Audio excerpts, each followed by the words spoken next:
What is the purpose of DSCP? DSCP आपण कशासाठी वापरत होतो? It's release and renew the IP address. Release, renew, staff and provide the automatic IP address to the clients. Okay, and IP address, due to this IP address we consume time, provide increasing the security. So as per yesterday's scenario, we have conducted both practicals. One is from the one DSCP we are deployed from the router, and second DSCP we are deployed from our server. Both practicals I have connected yesterday. In today's session we are going to configure a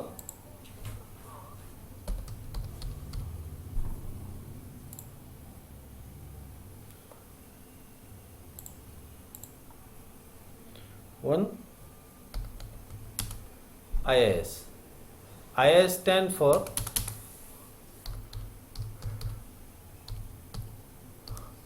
Internet Information service. Internet information service म्हणजे ज्या वेळा आपल्याला समजा हा माझा server आहे, ह्या सर्व्हरमध्ये मी आता ह्या सर्व्हरला कधीही एक लक्षात घ्या, आता आपण जसं प्रॅक्टिकल सेशनमध्ये एका सर्व्हरमध्ये आपण मल्टिपल सर्व्हिसेस किंवा मल्टिपल फंक्शन्स आपण त्याच्यामध्ये यूज करतो आहोत, पण प्रत्यक्षात असं होत नसतं. त्यासाठी मग क्लस्टरिंग करायचं असतं. क्लस्टरिंग अशा पद्धतीने करतात. आणि जर तुमची ऑर्गनायझेशन छोटी असेल तर एकापेक्षा जास्त फंक्शन आपण एकाच ठिकाणी देऊ शकतो. हा सगळा मिळून माझा कुठला डोमेन आहे, ह्या डोमेनला आपण नाव देऊया, आपण जसं सिनेरिओ बनवले त्या पद्धतीनं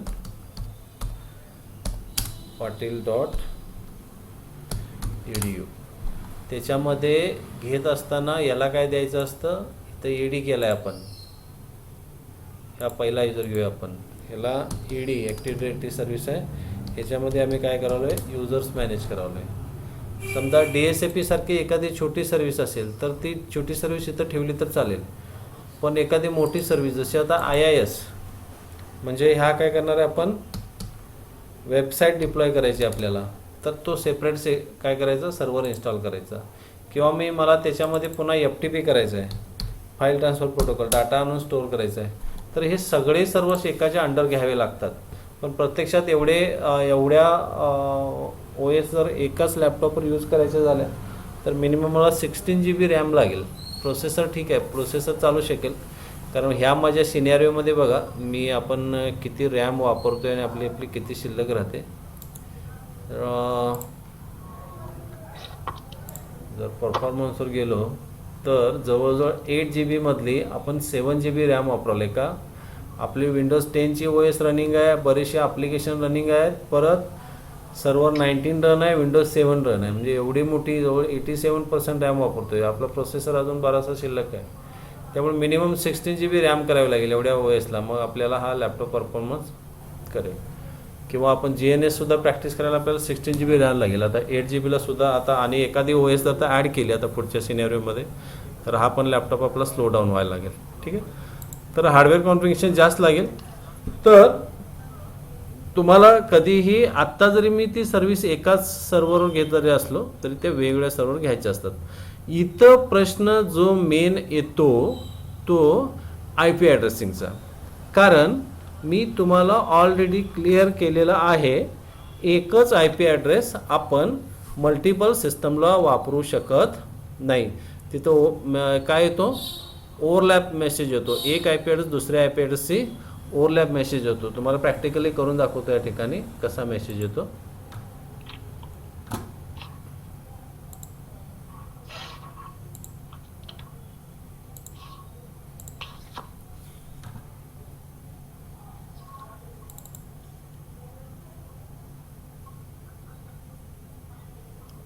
कोणाला तरी जाम सर्दी आली नाही, इथंपर्यंत आवाज आलाय बघ.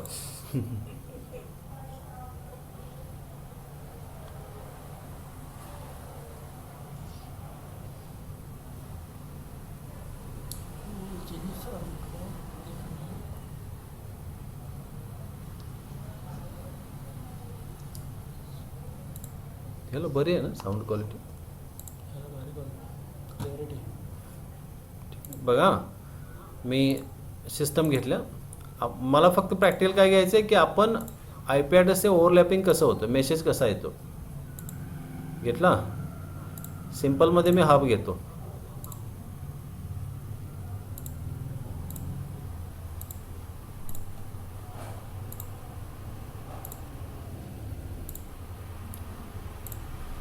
आणि प्रॅक्टिकल सेशनमध्ये घेत असताना तुमचा आय पी ॲड्रेस घेतो, पण तो लगेच आपिपामध्ये कन्वर्ट करतो. What is आपिपा?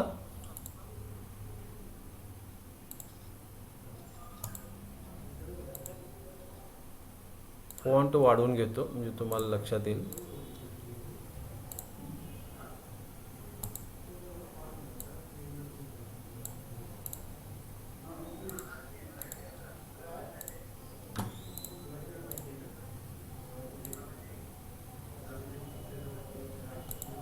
I P configuration इथं आय पी ॲड्रेस टाकलो मी. आता मी त्याला आय पी ॲड्रेस देतो स्टॅटिक आय बेस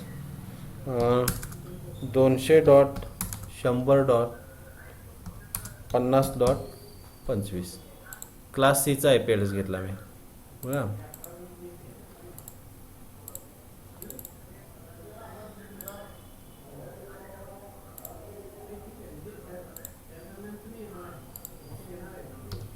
.100.100.50.50. आता ह्या दोन्ही मधला एक जरी आय पी ॲड्रेस मी इथं टाकला तर मला इथं मेसेज काय येईल बघा.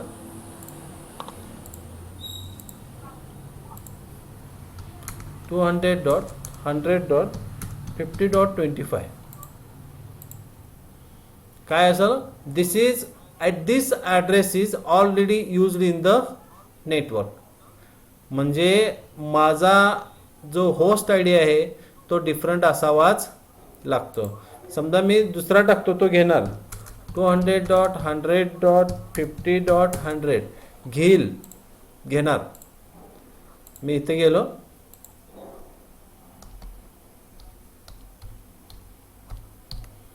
आय पी कॉन्फिग घेतला पण तोच मी इथं आता परत 50 टाकतो कारण 50 ऑलरेडी यूज्ड आहे तिकडं.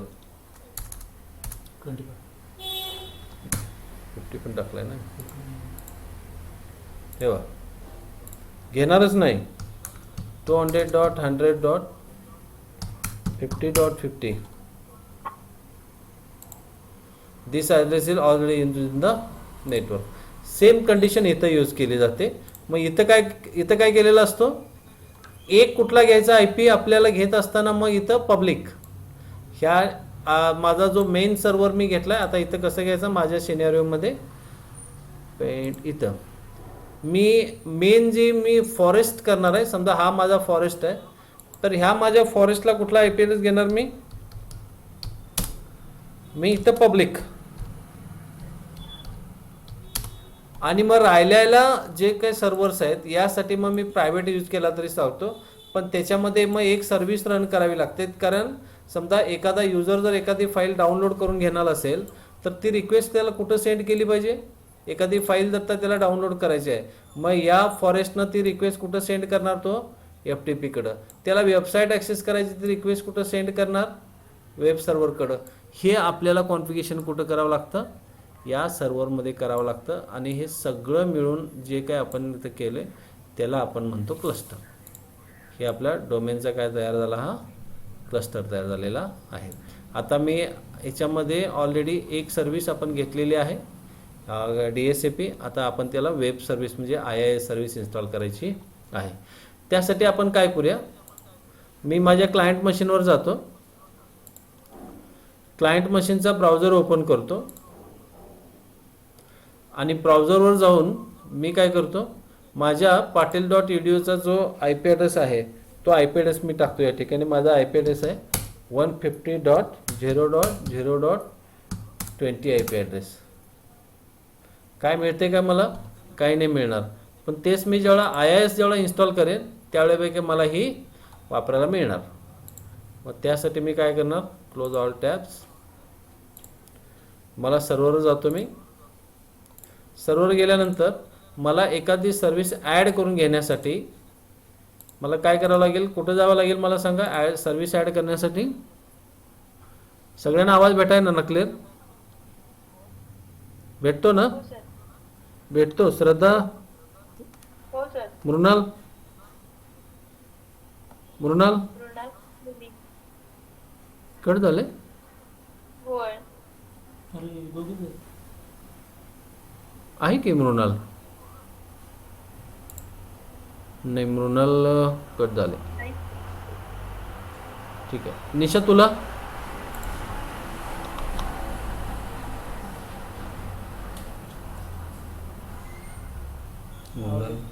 मृणाला फोन कर, काय विषय.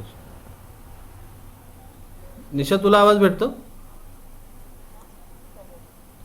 सर आली. आले ना? हा. चॅटचं ऑप्शन नाही का? आहे केलं चॅटचं ऑप्शन.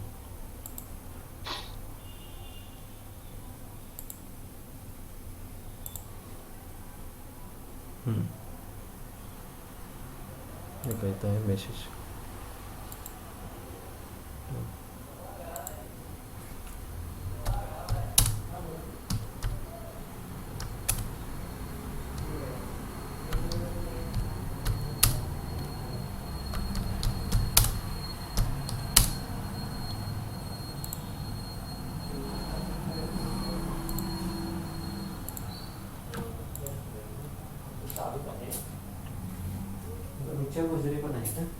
होय.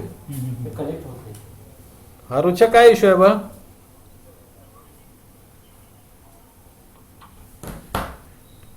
रिलोड फाईल म्हणते. ते ॲप डाउनलोड केलीस? नाचणार करायचं.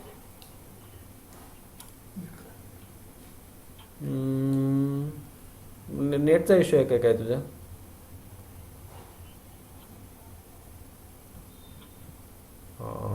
बरं, ॲप डाउनलोड केल्याशिवाय तरी आपले पुढे चालणार नाही. हँगआउट आणि हँगआउटचा ॲप पहिल्यांदा काहीतरी करून डाउनलोड कर. एकदा काम कर, फोन तुझा फ्लाईट मोडमध्ये घे आणि पुन्हा हे कर. तसं करून घे.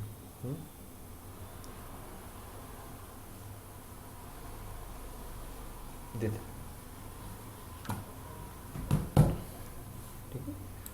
मग त्यासाठी मी काय केलं होतं, सर्व्हर 19मध्ये मला वेब सर्व्हर इन्स्टॉल करायचं आहे. आणि वेब सर्व्हर इन्स्टॉल करण्यासाठी मला जावं लागेल. एक पेज ओपन आहे, मी क्लोज करतो हे पेज. मला जावं लागेल सर्व्हर मॅनेजर.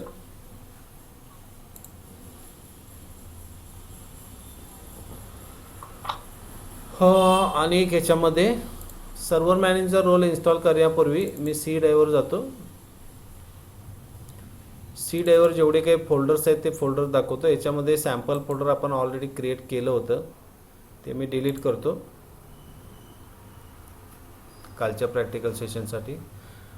मला प्रिप्लॉग, program files, x86 protocols, users आणि विंडोज एवढे फाईल्स मिळालेत. कोण आहे? हा मृणाल, तू कनेक्ट झालेस? झाले ना? ओके बा, ठीक. भेटतो ना आवाज? आलेस क्लिअर? ठीक आहे. ह्याच्यामध्ये एक लक्षात घ्या, आपल्याला IISचं फोल्डर अजून याच्यामध्ये रन झालेलं नाही आहे, कारण ते आपण अजूनही सर्व्हिस ते आपण रन केलेली नाही. त्यासाठी याच्यामध्ये इंटब म्हणून एक फोल्डर तयार होतो, ते अजूनही तयार झालेलं नाही. ते कधी क्रिएट होणार? ज्या वेळा तुम्ही IIS सर्व्हिस रन करणार किंवा IIS सर्व्हिस कॉन्फिगर करणार त्याच वेळी ते रन होणार, कारण अजूनही आपण ते केलेलं नाही. So if we want to perform this practical, we have to add one service, and that service is known as IIS. The long form of this service is Internet Information Service. To add this service, we are going to open our server manager page. In server manager page, I will going to select the add roles and features. In add roles and features, okay, then we are going to start and go to the left side list. The total list is there. The list itself shows how many services you are added in these servers. So in this local server we had already added the ADDS service. Okay, sorry. We have already added ADDS service, Active Directory Domain Service, DSAP service, DNS. When we configure the ADDS service, DSAP service automatically, DNS service automatically run. And next one is file and storage, because as per yesterday's scenario we have already shared one file. For the while the server itself work as a file server, because we are using the same storage space from this primary drive. Actually it is not that much suitable to share our any files from our primary drive. It is not a good sign of the administrator. Okay, now we are going to add one service, and that service is known as the IIS. Go to the add roles and features, select next. Role based feature installation, because we are not using the remote desktop service right now. Okay, select next. We have to just confirm the IP address of these systems and operating system which is run, and this is the this is known as the Win server or Win's name. Otherwise you can say it is a NetBIOS name. Okay, next. In this you have one service, and that service is known as web server. Then add this feature, add feature. Next. Okay, keep as it is. Next. Next. Now here mostly the web server is work on the HTTP base, known as the hypertext transfer protocol base. In this some default services they are already runs. If you want to add some extra service, just click here.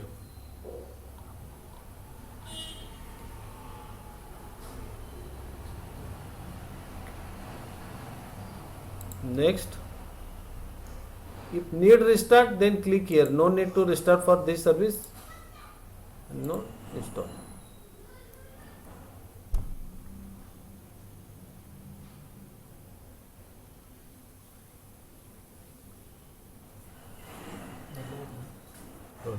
सगळे जण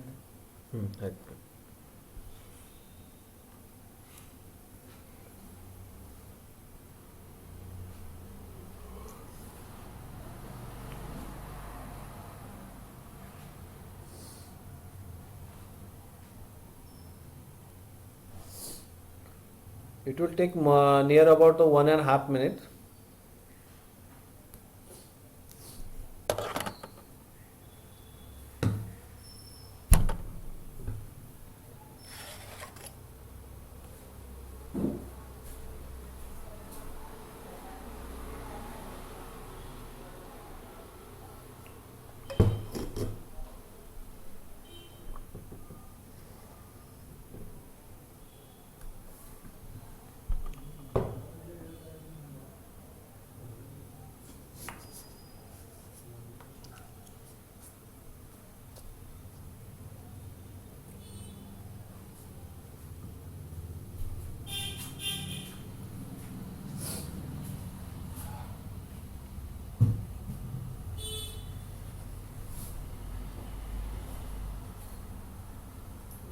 शंका काही विचारायला बरं का? शंका नाही, कसं होणार माहिती आहे का, जोपर्यंत ह्यांनी प्रॅक्टिकल परफॉर्म करणार नाही तोपर्यंत शंका येणार नाही. नाही नाही, तो विद्यार्थी कन्फ्यूज होता ना खूप आधीच. हां, तो होय. ते तोच घे जॉबचं हे. मी म्हटलं फार फार तर पहिला जॉब लावायला मी तुझ्या सोबत येतो, याच्या पलीकडे काय करू शकतो म्हटलं. नाही त्याला मी ते सांगितले तुला, म्हणलं तुला आम्ही दारावर नेणार, तिथून आज जायचं की नाही हा तुझा प्रश्न आहे. हे सगळं आहे जोडा तर त्याबद्दल काय काय करू शकतो सांग म्हटलं याच्या पलीकडे तू. नाही, आणि तो काय म्हणत होता की असं एकदम फील्ड चेंज केल्यानंतर मला कायम हा हे प्रश्न येतो. प्रश्न आहे का हा एक स्ट्रॉंग ॲन्सर जास्त क्लिअर होऊ शकतो.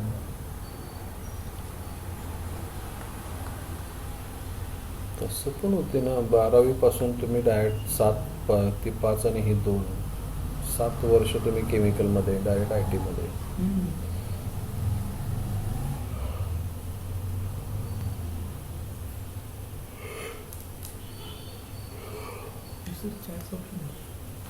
ह्याला माझा सपोर्ट स्टार्ट ऑप्शन आहे ना इथे.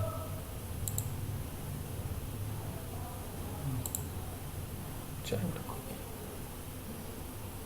इथं दाखवतो पूर्ण निश्चित होतं.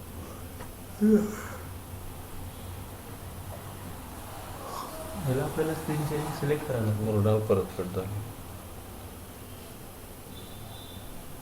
ते तसं बघायला तर यूज करायला झूम एकदम सोपं केले. झूम आणि त्याच्या खालोखाल वेबएक्स. त्यामुळे तर चायना जास्त आपण घेतो. किचकट काम नाही.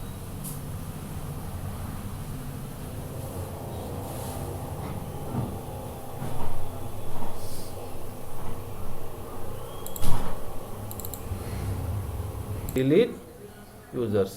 Okay, if you got this one, then I will show you how to initial I told you how to you configure the IIS service. Then I am going to show you how to delete users, and if possible I will show you one more practical, that is known as the GPO group policy object also. A simple practical how to delete users. I can learn to understand you much better if I can get familiar with the way you talk.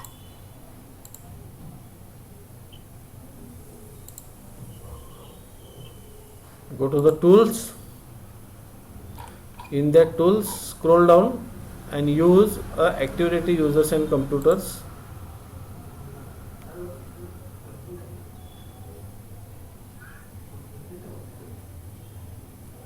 Okay. In that users and computer, just I want to delete some users. The simple thing is there, just right click, and this right click you will got one delete option, that is the delete.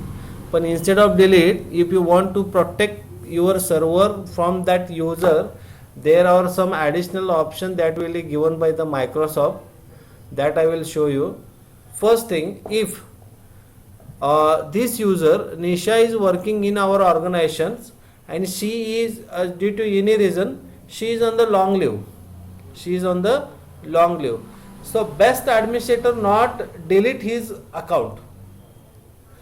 बघा मी काय म्हणतोय, समजा ती long user असेल तो user, तर delete account करण्यापेक्षा तो कधीतरी परत येणार. मग युजर त्या ॲडमिनिस्ट्रेटरला पुन्हा काय करावं लागेल, तो युजर पुन्हा ॲड करून घ्यावा लागेल.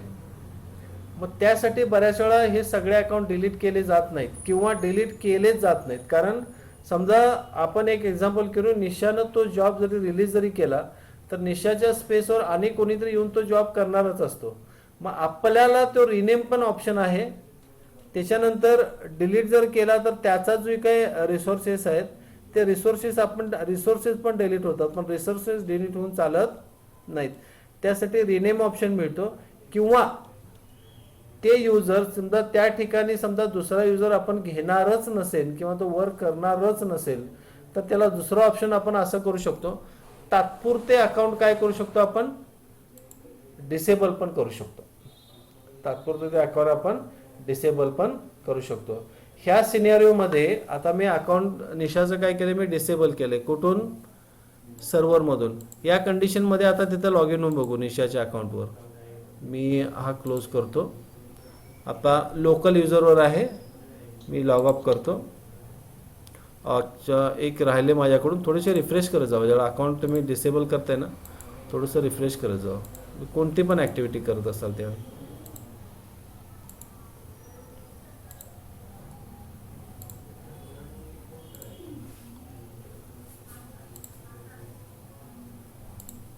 गेलो, लॉग ऑफ.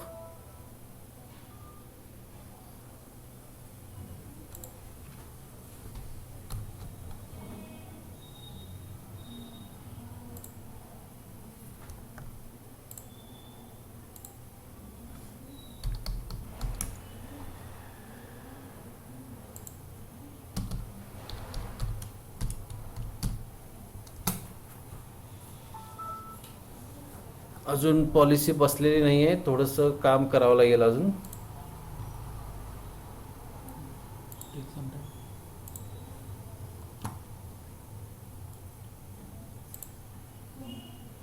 अकाउंट इथं तर डिसेबल झालंय, पण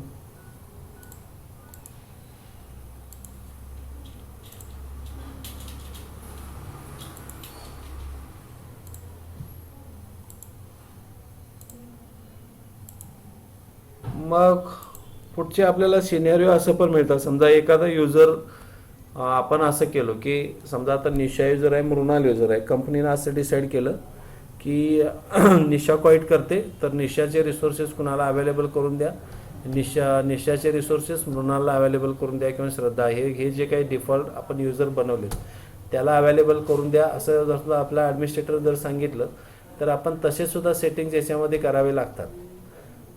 युजर तर सेम राहणार पण तुमचे रिसोर्सेस ते मूव्ह करणार दुसऱ्या युजरला. तसं पण आपण त्याच्यामध्ये सेटअप करू शकतो.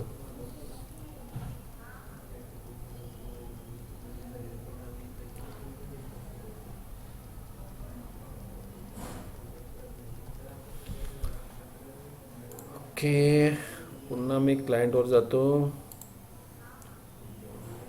तर लॉग ऑफ होतो पहिल्यांदा.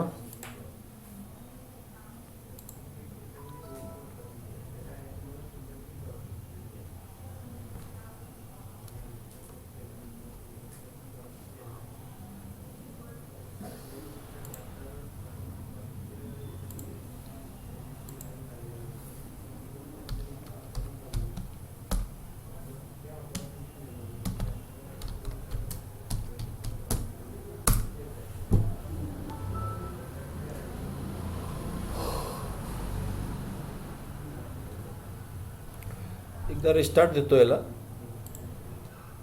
रिस्टार्ट दिल्यानंतर आपण निशा युजरवरनं आपण लॉग ऑफ करू.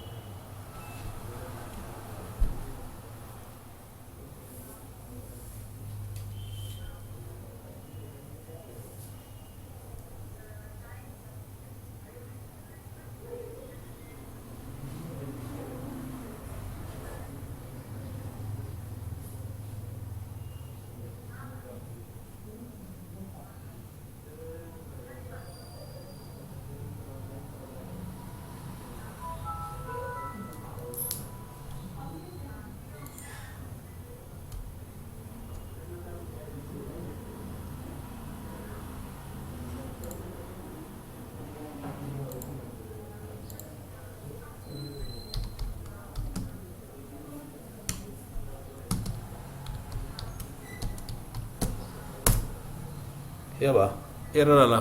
Your account has been disable, please see your system administrator. का?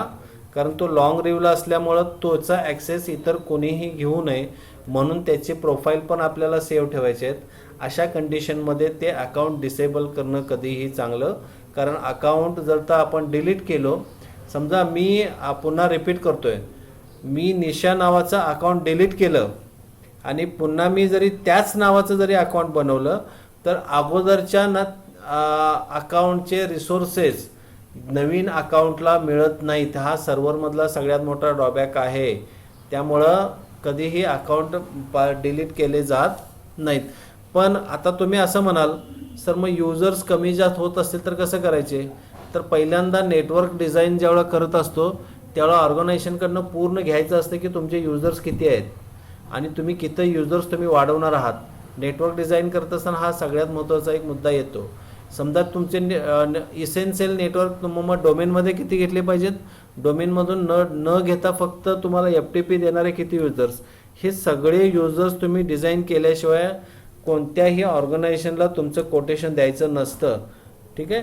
आणि दुसरं हा झाला ऑर्गनायझेशन आपण ज्यावेळेला इम्प्लिमेंटेशन करतो किंवा डेटा सेंटर लावतो त्याचा भाग.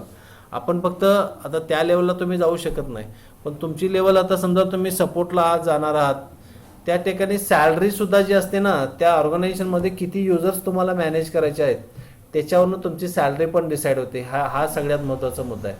समजा तुम्हाला मिनिमम युजर्स असतील आणि तुमचे शेअरिंग रिसोर्सेस किंवा फाईल्स पण त्याच्यावर कमी असेल तर ती सॅलरी पण त्या पद्धतीने कमीच ऑफर केली जाते. सो मॅक्स युजर असतील आणि तुम्हाला सर्व्हिस जी असते ती मॅक्स युजरला तुम्हाला द्यायची आहे, अशा सिनेरिओमध्ये तुम्हाला सॅलरी पण मॅक्झिमम दिली जाते. As per your point of view. Now I will make one simple. Just initial I show you how to disable that one. Now I show you how to enable that one. Simple concept.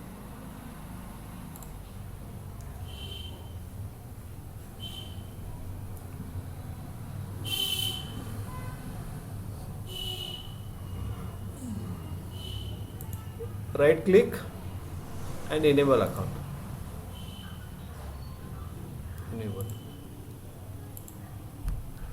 Again refresh.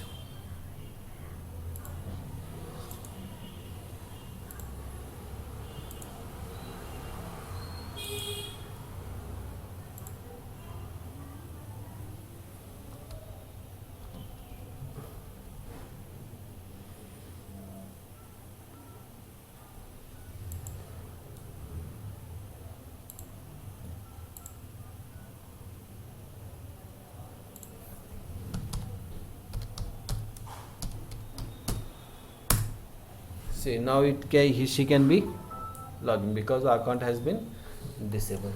Okay. Now again tools, go to activity users and computers.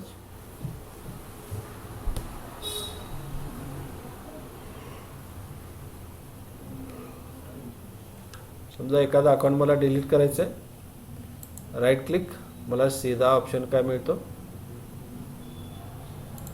Delete. तेव्हा are you sure want to delete the user name sir yes. Simple concept आहे, डिलीटला फार मोठं काही लागत नाही. ठीक आहे. त्याच्यानंतर काही तुम्हाला याच्यावर त्या अकाउंटच्या प्रॉपर्टीजमध्ये या, प्रॉपर्टीजमध्ये गेल्यानंतर अकाउंटमध्ये या. अकाउंटमध्ये आल्यानंतर इथं सुद्धा काय मिळतात तुम्हाला युजर मॅनेज करण्यासाठी. तेव्हा एक user must change password next log मी तुम्हाला ऑलरेडी शिकवले. सेकंडला तुम्ही जर केला user can not change password, तर युजर ॲडमिनिस्ट्रेटरनं जो पासवर्ड टाकलेला असतो तो पासवर्ड युजर चेंज करू शकत नाही. युजर चेंज करू शकत नाही जर हा चेकमार्क तुम्ही दिला तर. Next, password never expires. So in GPO group policy object in OUs by default एखाद्या युजरचा जो पासवर्ड असतो तो किती कॅरेक्टरचा असावा, किती तो दिवस टिकावा. कारण समजा एकच पासवर्ड जर बरेच दिवस एकाच अकाउंटला आपण वापरायला लागलो तर तो पासवर्ड कोणीही गेस करू शकतं. म्हणून पिरियडिकली तो पासवर्ड आपल्याला रिसेट करावा लागतो. पण या कंडिशनमध्ये जर तुम्ही हा चेकमार्क दिला तर तो युजर तो पासवर्ड रिसेट करू शकत नाही.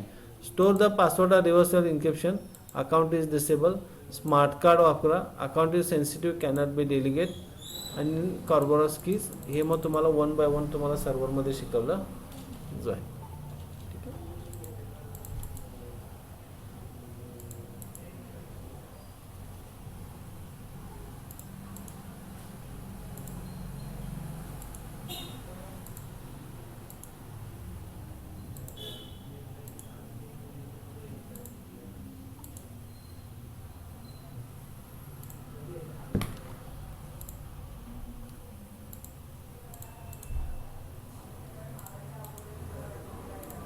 ठीक आहे.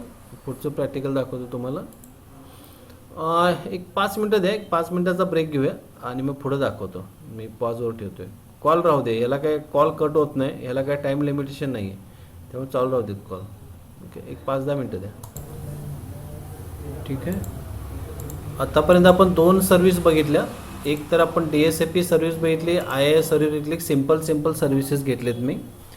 तिसरं मला आता जे घ्यायचं आहे ते नेटवर्क स्टोरेज. त्याच्या नेटवर्क स्टोरेज घेण्यावर नेटवर्क स्टोरेज मॅनेज करण्यासाठी किंवा स्टोरेज मॅनेज करण्यासाठी आपण एक सिंपल एक कन्सेप्ट आपण बघूया, ती म्हणजे डिस्क कोटा.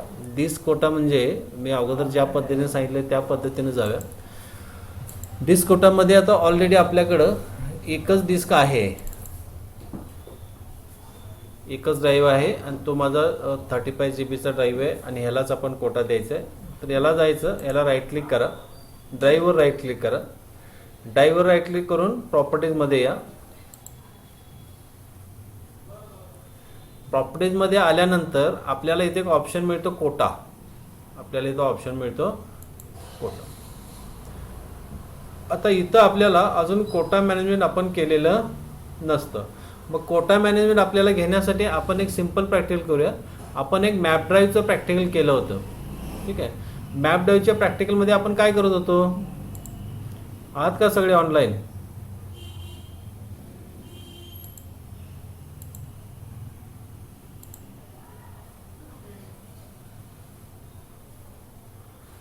आलाय का आवाज? येतो माझा?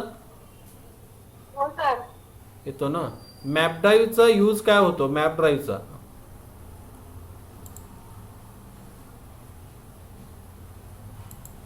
मॅप ड्राईव्हला आपण काय करतो, लोकल एक लॉजिकल ड्राईव्ह होतो, तो लॉजिकल ड्राईव्ह तुम्ही क्लायंट साईडला वापरता, म्हणजे जिथून तो शेअर करता त्या ठिकाणी वापरता. आता या ठिकाणी आपण काय करू, एक मॅप ड्राईव्ह करू आणि मगच त्याला करू. मॅप ड्राईव्हला किती दाखवतो, नंतर आपण त्याला कोटा मॅनेजमेंट करायचं आहे आणि कोटा मॅनेजमेंटला मग त्याला परमिशन द्यायचे आहेत, कारण जेवढा त्याला कोटा असाइन केलेला असतो तेवढ्याच त्या युजरला कोटा अवेलेबल व्हावा. मग या ठिकाणी मला तो मॅप ड्राईव्ह करण्यासाठी एखादं शेअर ऑप्शन ठेवावं लागेल. मी राईट क्लिक केला, न्यूमध्ये गेलो, फोल्डर क्रिएट केला,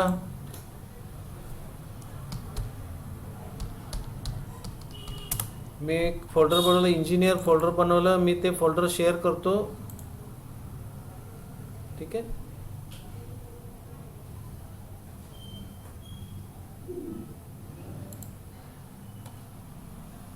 शेअरिंग, ॲडव्हान्स शेअरिंग, शेअर दिस फोल्डर. आता एव्हरीवन नाही करणार, परमिशन्स.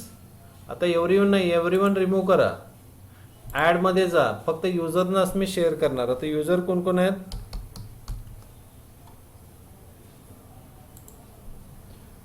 ओके. त्याच्यानंतर ॲडमध्ये जाऊन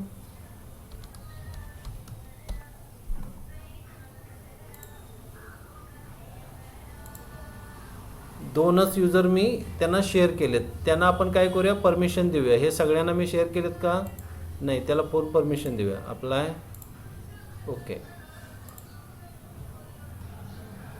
सिक्युरिटीमध्ये जाऊन सुद्धा आपण फुल परमिशन दोघांना द्यायची आहे. ॲड,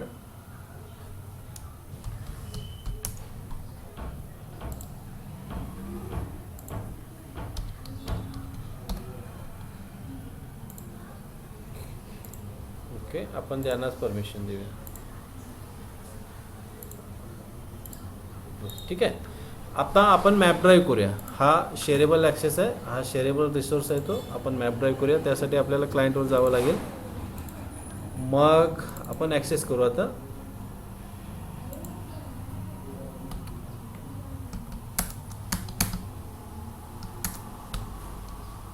इंजिनियर, ठीक आहे, राईट क्लिक केलो, किंवा आपल्याला इथं इंजिनियर मिळाला, राईट क्लिक, इथं मला स्विच मिळाला, मॅप नेटवर्क ड्राईव्ह. मी झेडच ठेवतो आणि याला फिनिश करतो. ठीक आहे. आपण त्या फोल्डरमध्ये काय ठेवलेलं नाही आहे, त्यामुळं मला मॅप मिळाला. इथं लक्षात घ्या, जर ह्याचे मी प्रॉपर्टीज घेतलो तर मला स्पेस किती दाखवला, 64 GB. किती दाखवतो, हा एवढा स्पेस आहे टोटल. आणि याच्यातला मी ऑलरेडी त्यातला 21 GB फ्री आहे आणि 13 GB मी ऑलरेडी यूज केलेला आहे, असा दाखवतो. आता आपल्याला काय करायचं आहे, मला त्या डिस्क कोटामध्ये जाऊन त्यांना परमिशन्स द्यायचे आहेत आणि तेवढे त्याला परमिशन्स दिलेत तेवढाच इथं काय मिळावा, त्याला स्पेस मिळावा.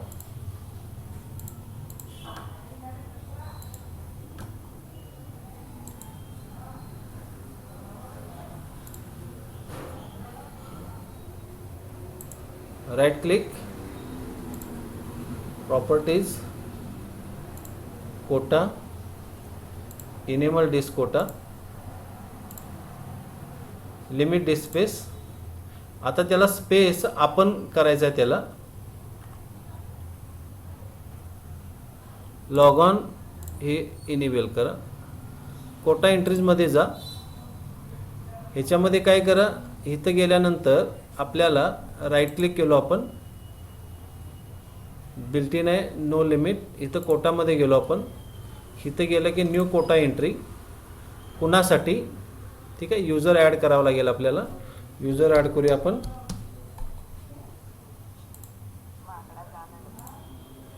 ओके. आणि limit, do not limit disk space, limit disk space set. आता ह्याला, ह्या टोटल आपण या युजरला आपण त्याच्यामधला फक्त एक 2 GB स्पेस आपण द्यायचा आहे, त्याला एंटायर स्पेस मला द्यायचा नाही आहे. स्पेस मॅनेज करू शकतो. हां, आणि त्याच्यातला आपण तिला त्यातला 2 GB मधला 1 GB पर्यंत आता डेटा भरला तर तिला वॉर्निंग लेवल तिकडे मिळालं पाहिजे. ओके, बघा निशाला आपण 2 GB दिला. अजून एक युजर आपण घेऊया, त्याला कोटामध्ये जा, न्यू कोटा एंट्री, इथं आपण दुसरा युजर देऊया.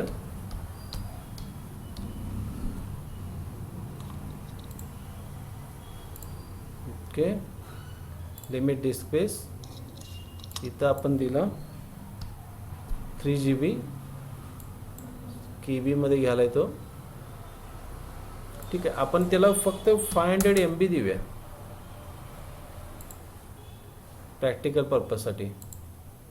आणि 100 MB साठी त्याला म्हणजे 100 MB पर्यंत डेटा आला तर तो काय करणार, तुम्हाला वॉर्निंग देणार की तुमची डिस्क आता भरत आली. ओके,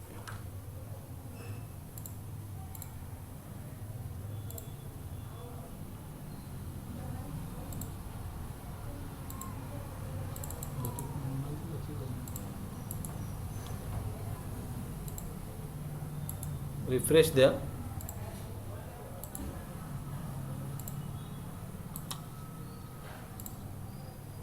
क्लायंटवर जा,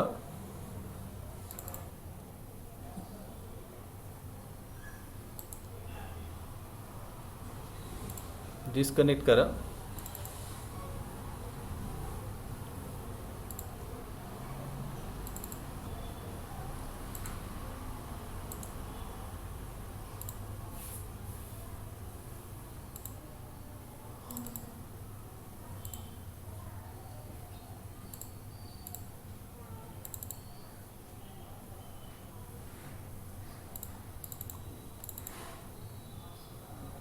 अजून बसली नाही.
मी ते बरोबर तेवढंच दाखवत होतो, अजून ती पॉलिसीच आज आहे माझी.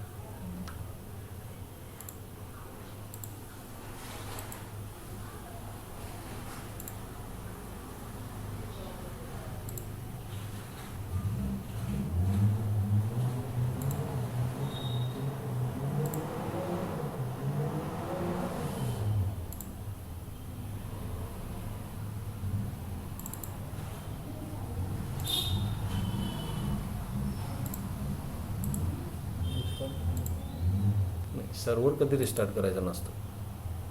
हां, जर एक इसेन्शियल सर्व्हिस असेल आणि ज्या वेळेला गरजेचं असतं तेव्हाच रिस्टार्ट करायचं. म्हणून कधी पण व्हर्च्युअल काय यूज करायला सध्या याच करण्यासाठी. मेन सर्व्हर कधी रिस्टार्ट करायचा नसतो, डेटा लॉस होऊ शकतो. सर्व्हिसेस रन होत नाही. मग हा सर बेनिफिट आहे की डिसएडव्हान्टेज आहे? दोन्ही पण आहे.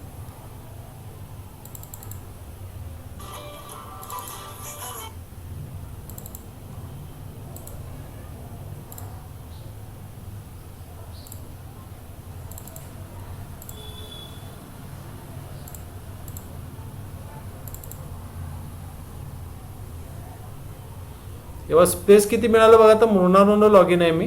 मृणाला स्पेस किती मिळाला, तिला फक्त स्पेस मिळाला किती 500 MB. आणि जर ते 500 MB मधला स्पेस जर तर ती जास्त 100 MB तिला काय मिळणार, वॉर्निंग मिळणार, म्हणजे ती 500पेक्षा जास्त स्पेस ती यूज करू शकत नाही. तेच मी अनादर युजरला किती स्पेस दिला, मी 2 GB. मी इथून लॉग ऑफ होतो.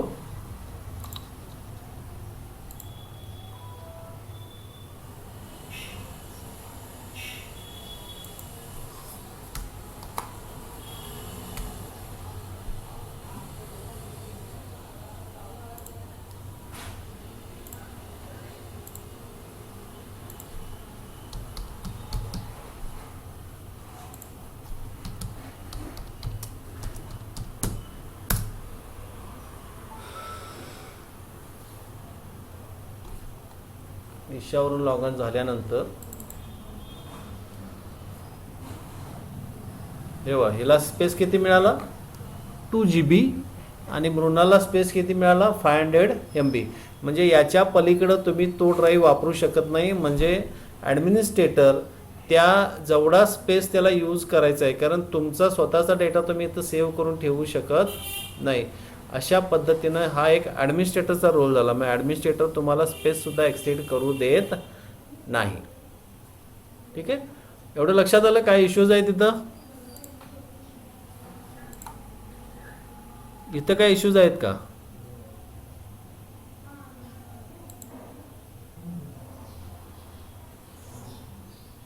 नाही होत. नाही ना.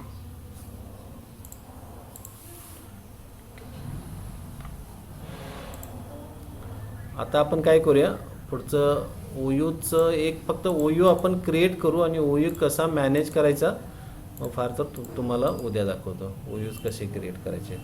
ठीक आहे, सर्व्हर मॅनेजरमध्ये आहे. सर्व्हर मॅनेजरमधला जा, त्याच्यानंतर टूल्समध्ये जा. टूल्समध्ये ॲक्टिव्हिटी युजर्स अँड कम्प्युटर्समध्ये या.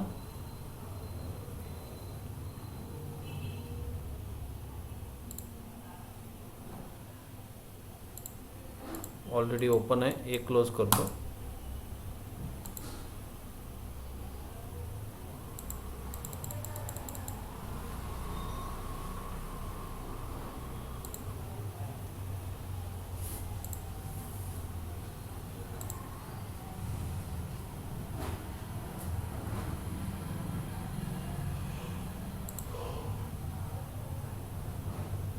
आपल्याला या ठिकाणी नवीन ओयूज बनवायचे आहेत. ओयू स्टँड फॉर ऑर्गनायझेशनल युनिट. इथं राईट क्लिक करा, न्यूमध्ये जा आणि न्यूमध्ये गेल्यानंतर तुम्हाला एक स्विच मिळतो ऑर्गनायझेशनल युनिट. मग त्याला एक नेम दिला पाहिजे. त्या ओयूमध्ये जाऊन आपण एक त्याला नेम दिले पाहिजेत. त्या ओयूमध्ये आपल्याला मग काय करायचे आहेत, युजर्स क्रिएट करायचे आहेत. म्हणजे आता काय होईल, मी एक नेम देतो या ठिकाणी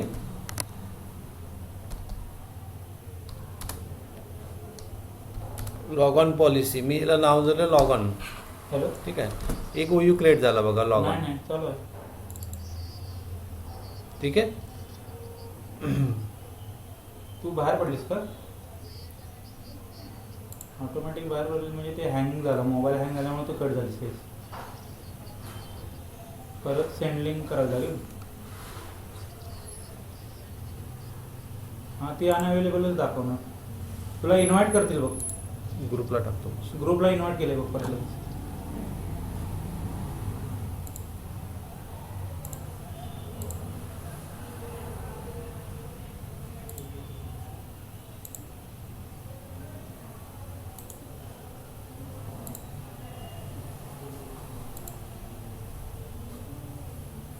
पाठवले. हो, चल करतो म्हणजे.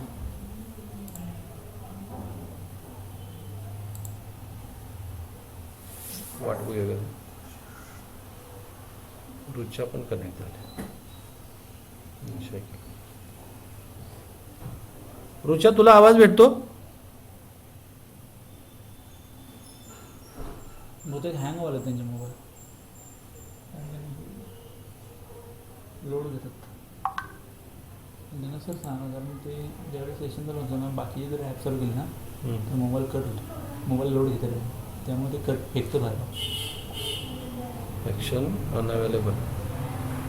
तिला फोन करून सांग, ते पहिल्यांचा जो कॉल आहे की ते कॅश मेमरीमधनं ते क्लिअर करून पहिलं पेज.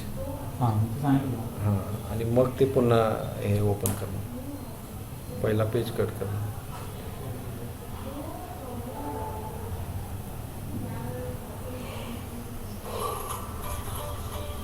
हॅलो, तुझी कॅश मेमरी जास्त झाली आहे, ती कॅश मेमरी क्लिअर कर आधी, त्याशिवाय तुला जॉईन होता होणार नाही. सगळे ॲप्लिकेशन क्लिअर कर. झालं का कनेक्ट? पण झालं ना? कारण काय प्रॉब्लेम आला आहे, तुमचे अदर ॲप जर चालू असेल ना तर ते की सेशन कट करताना ऑटोमॅटिक एक्झिट होतं.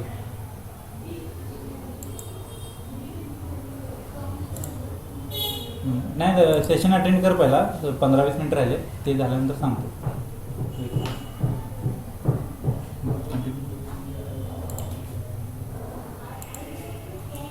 ठीक आहे. आपण इथं काय बनवलं? ओयूज बनवला. कुठून गेलो आपण? डोमेनवर राईट क्लिक केलो, न्यूमध्ये गेलो. न्यूमध्ये आपण फक्त याच्या अगोदर एकच बनवला आता, तो म्हणजे युजर. आपण फक्त आता काय वापरला? ओयू. ओयू म्हणजे ऑर्गनायझेशनल युनिट. त्या ओयूजमध्ये मग आपल्याला आता काय करायचे आहेत? युजर बनवायचे आहेत. पूर्वी आपण कसे, हा डिफॉल्ट ओयू होता. कुठला? युजर्स जो आहे हा डिफॉल्ट ओयू आहे. ओयू स्टँड फॉर ऑर्गनायझेशनल युनिट. आता आपण बनवतोय लॉग ऑन, हा आपण बनवलेला ओयू. कारण आपण जी पॉलिसी त्याला टाकणार आहोत ती इथं बनवायची. मी तिथं जाऊन आता मी काय बनवतो? युजर्स क्रिएट करतो. मग युजर्स बनवले मी.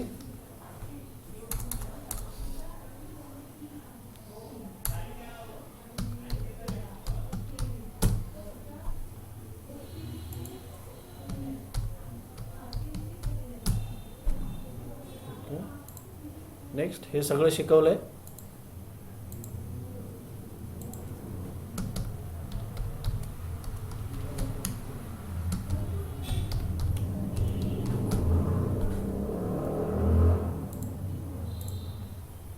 फिनिश.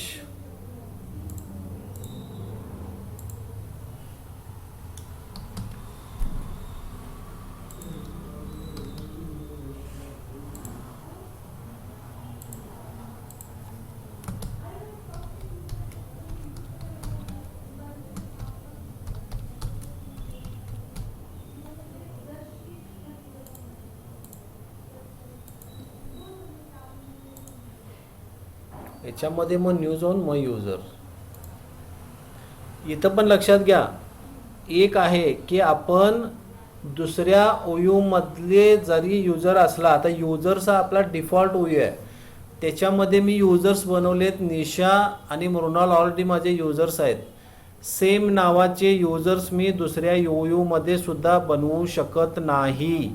एक्झाम्पल म्हणून सांगतो आता बघा.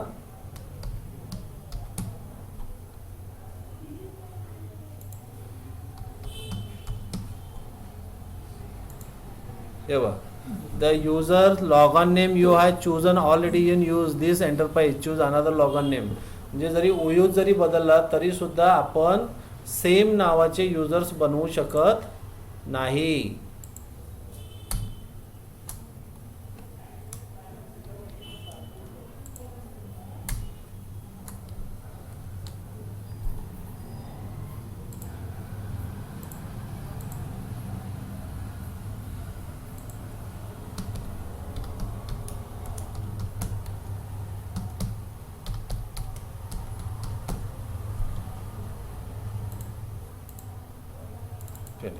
ठीक आहे.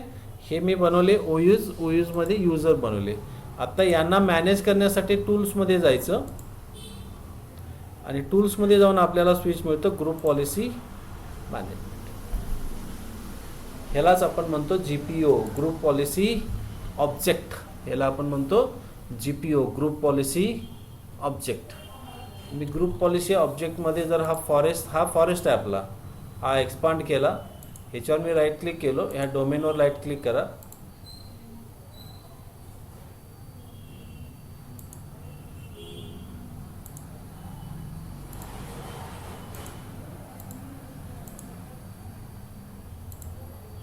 सेकंड ग्रुप पॉलिसी ऑब्जेक्ट आपल्याला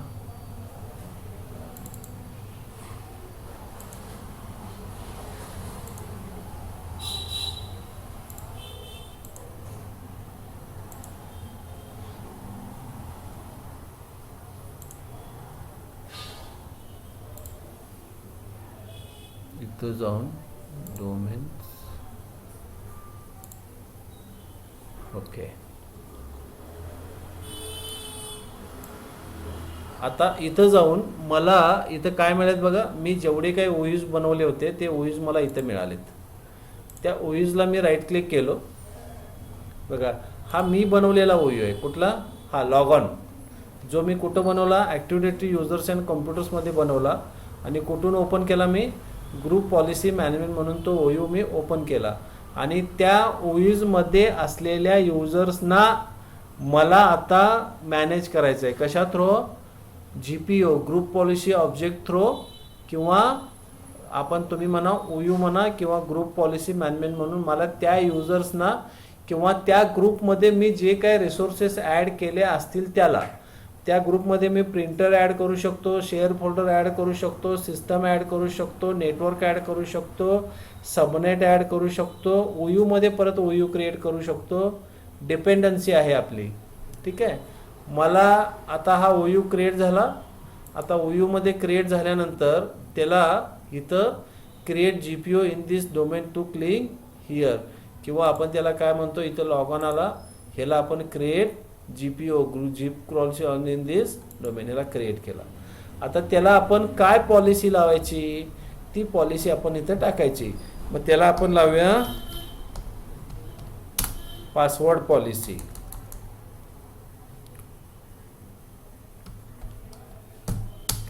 त्याला आपण लावू पासवर्ड पॉलिसी. आता इथं आली बघा ती पासवर्ड, ती पॉलिसी नाव टाकलं त्याला. त्याला राईट क्लिक केलं. राईट क्लिक करून त्याला आपण त्याला कुठे गेलो? एडिटमध्ये. ओके. एडिटमध्ये आल्यानंतर आपल्याला दोन पद्धतीनं आपण त्याला पॉलिसीज लावू शकतो. एक कम्प्युटर कॉन्फिगरेशन, दुसरं युजर कॉन्फिगरेशन. युजर कॉन्फिगरेशनमध्ये जा आणि पॉलिसीज जो स्विचेस आहे तो एक्सपांड करा. पॉलिसी स्विचेसमध्ये ॲडमिनिस्ट्रेटिव्ह टेम्पलेट जे आहेत ते एक्सपांड करा. ॲडमिनिस्ट्रेटिव्ह टेम्पलेट्समध्ये मग पुन्हा सिस्टम जो स्विच आहे तो एक्सपांड करा. आणि सिस्टम स्विचमध्ये आपल्याला मिळेल, सॉरी एक मिनिट, सिक्युरिटी स्विच आपल्याला घ्यावा लागेल.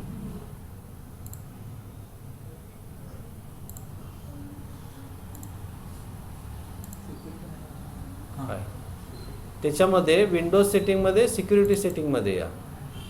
सिक्युरिटी सेटिंगला तुम्ही काय करा, डबल क्लिक करा.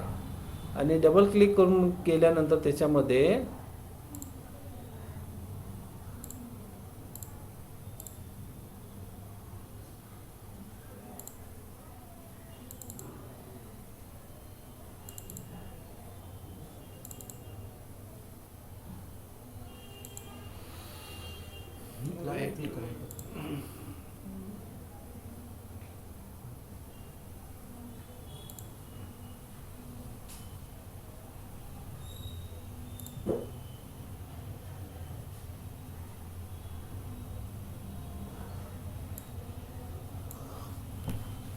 बरेचसे आपल्याला इथं मॅनेजमेंट करता येतात.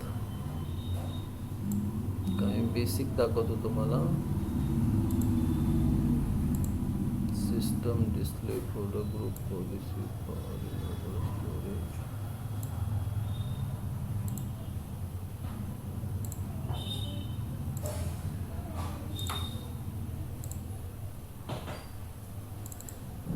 Policies Windows setting.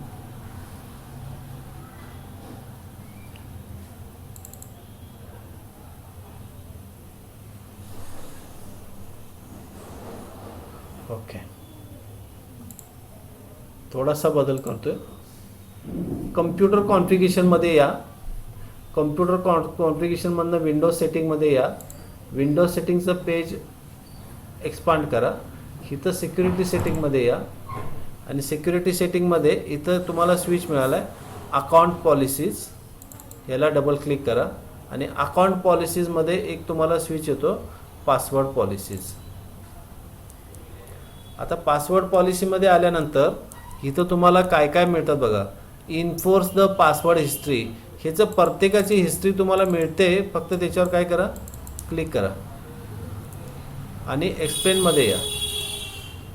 एक्सप्लेनमध्ये आल्यानंतर तिथं काय म्हणतात, this security setting determine the number of unique new password that have to be associated with the user account.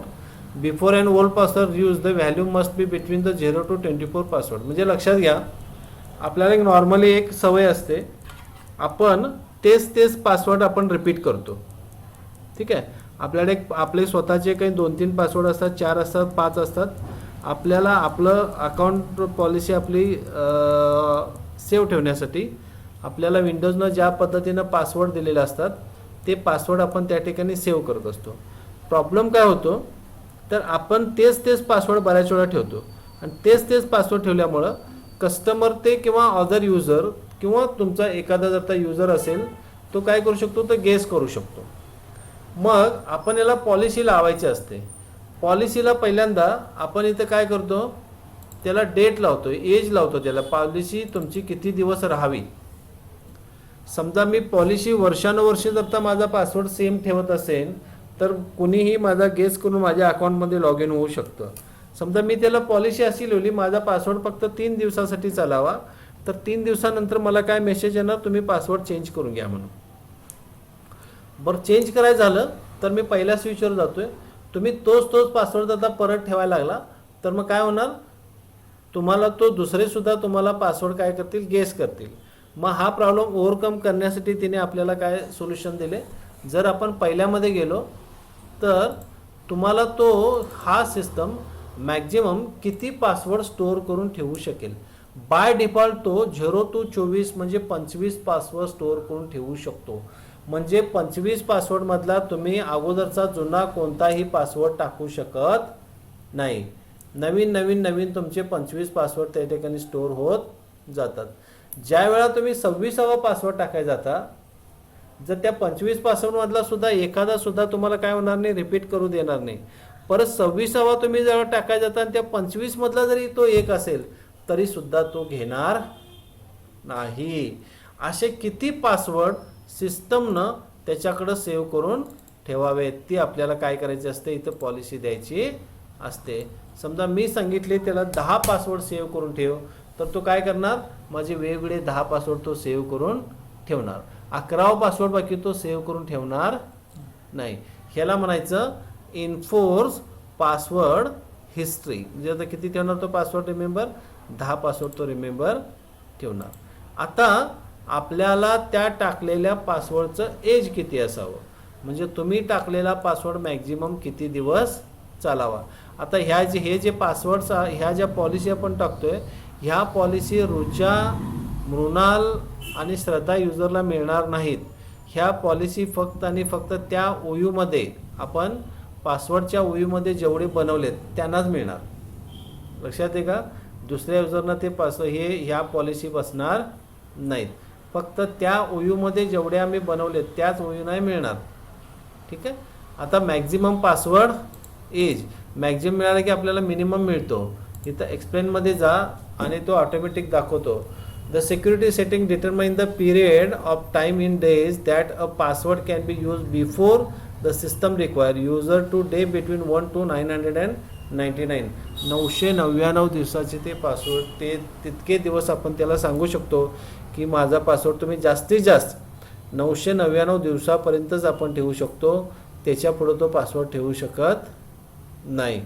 मग तो आपल्याला जो पासवर्ड आपण असाइन करतो तो मॅक्झिमम आपल्याला किती दिवस राहावा ह्याची जे काय आपण दिवसागणित आपण त्याला जे काय स्पेस डिटरमाइन करून देतो किंवा दिवस डिटरमाइन त्याला करून देतो किंवा जी काय त्याला वेळ देतो त्यालाच आपण म्हणतो मॅक्झिमम पासवर्ड एज. मग इथं गेलो मी डिफाईन पॉलिसी आणि बाय डिफॉल्ट मला किती द्यायची मिळाले, 42 डेजची मिळाले. हा इंटरव्ह्यूला पण क्वेश्चन येतो किती दिवसात मिळतं, 42 डेजचा. मी सांगितलं 5 दिवस. दर 5 दिवसांनी माझा पासवर्ड त्या ठिकाणी चेंज झाला पाहिजे. याला मी केला ओके.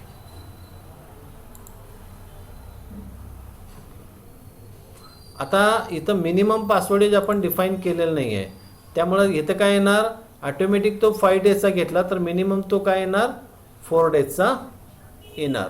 ठीक आहे. नेक्स्ट मॅक्झिमम पासवर्ड लेंथ, तुम्ही आपण जे काय पासवर्ड टाकतो तो मिनिमम किती कॅरेक्टरचा असावा. आता डिफॉल्ट 8 कॅरेक्टर जातात, तिथं आपण डिफाईन करायचं तो किती कॅरेक्टरचा असावा. जर मी सांगितलं तर मिनिमम 10 कॅरेक्टरचा असावा. तर ह्या 2 युजरला ज्यावेळेला तुम्ही पासवर्ड आता रिसेट करायला जाणार किंवा इथून पुढे जे काही युजर बनवता त्याच्यामध्ये जे काही पासवर्ड तुम्ही टाकणार ते पासवर्ड तुमचे कसे असणार, 10च्या खाली अंक ते घेणार नाहीत. 10च्या पुढे घेईल पण 10च्या खाली अंक तो घेणार नाही. Next, password must meet the complexity requirement. म्हणजे काय, जर आपण आता पासवर्ड टाकत असताना admin@123 टाकला, हे असंच का, तर मायक्रोसॉफ्टनं आपल्यावर तशा रिस्ट्रिक्शन घातलेल्या आहेत. मग हे समजा ओव्हरकम करायचं असेल तर मग काय, त्याने एक आपल्याला स्विच दिलेला आहे, तो स्विचमध्ये password must meet the complexity requirement, आणि त्याच्यामध्ये आता डेज नाही येणार, फक्त 2च येणार, इनेबल आणि डिसेबल. इनेबल म्हणजे चालू आणि डिसेबल म्हणजे बंद. जर मी तो इनेबल ठेवला तर तो काय टाकणार, तो फक्त पासवर्ड देत असताना कुठले घेणार, तो कॉम्प्लेक्सच घेणार. आणि जर आता डिसेबल केला तो बाकी मग काय करू शकतो, साधा पासवर्डसुद्धा घेऊ शकतो. मी सिक्युरिटी पर्पजसाठी काय करतो, इनेबल.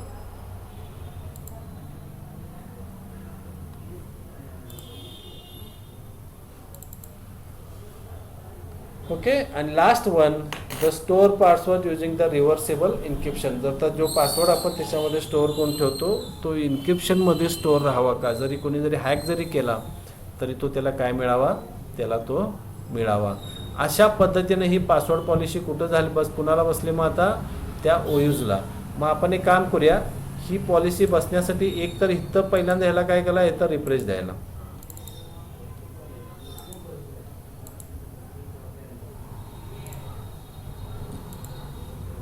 ठीक आहे, ही आता पॉलिसी टाकली, हे क्लोज केलो आपण, हे पण क्लोज करतो. आणि इथं एक कमांड रन करायचा,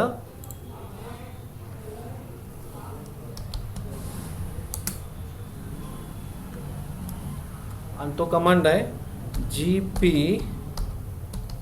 अपडेट.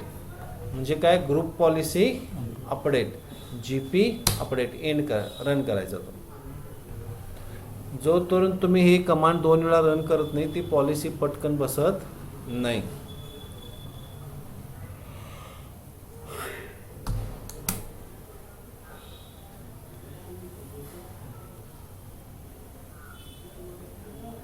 सर कमांडमध्ये आपण इन्स्ट्रक्शनच देतो ना, हां प्रॉपर. ठीक आहे. आता आपण काय करूया, त्या ओयूमध्ये जाऊन आपण युजर क्रिएट करूया आणि त्याला त्या पॉलिसीज चेक करूया. लवकर बसत नाहीत, वेळ लागतो. Activity users and computers,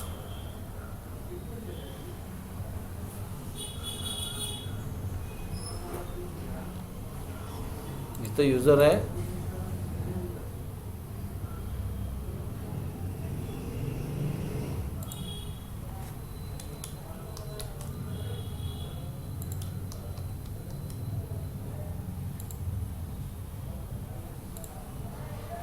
complexity घेते की नाही बघूया.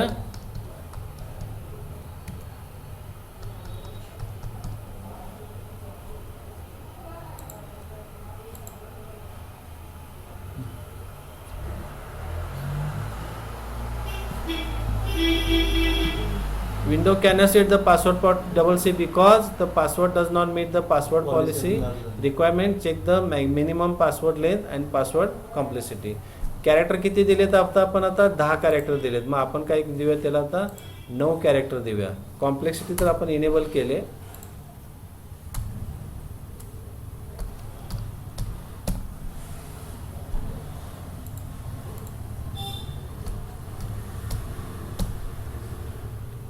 पाटील @123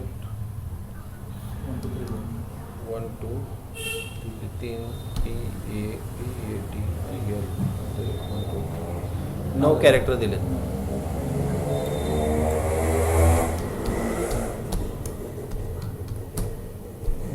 दिलेत. नेक्स्ट,